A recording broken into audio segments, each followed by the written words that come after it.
Hello good morning students शुभ सकाल आज विषय है विज्ञान श्रेणी षष्ठ आज आम आश्रवण पद्धति मध्य किपरि भाव जलरू भासमान पदार्थ गुड़ी पृथक करवा ताहा जानिबा बुझिबा और कहिबा से आम मानू यही पर्यवेक्षण रे गोटे बाल्टी पानी भर्ती होइथिबो तापरे बैगण आलू शोल लेंबू लंका मरीच इत्यादि विभिन्न पदार्थ गुड़िक आनी परीक्षा करी देखिबा।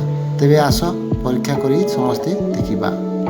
वर्तमान पानी शोल लेंबू शोल प्लास्टिक शोल टमाटर बैगण आलू इत्यादि देव तापर देखिए से के गुड़िक भाषुची के गुड़िक पड़ी रही आम देखला जे लेंबू शोल बैगण इत्यादि भाषुची और ये टमाटर आलू ओजनिया पदार्थ गुड़िक कौन माध्याकर्षण शक्ति पड़ी रही पुणी मिर्चा और पातल बैगण दिगला पुणी मिर्चा और बैगण भी लंका मरीच आसला आम जाना भाषमान पदार्थ गुड़िक पिलामाने यह बुझी सारी घरे समस्ते परीक्षा करी आश्रवण पद्धति माध्यम किपरि पृथक करा जाए ताहा जहाँ जानिबो ताहा गोटे खातार लिखि आनिबो।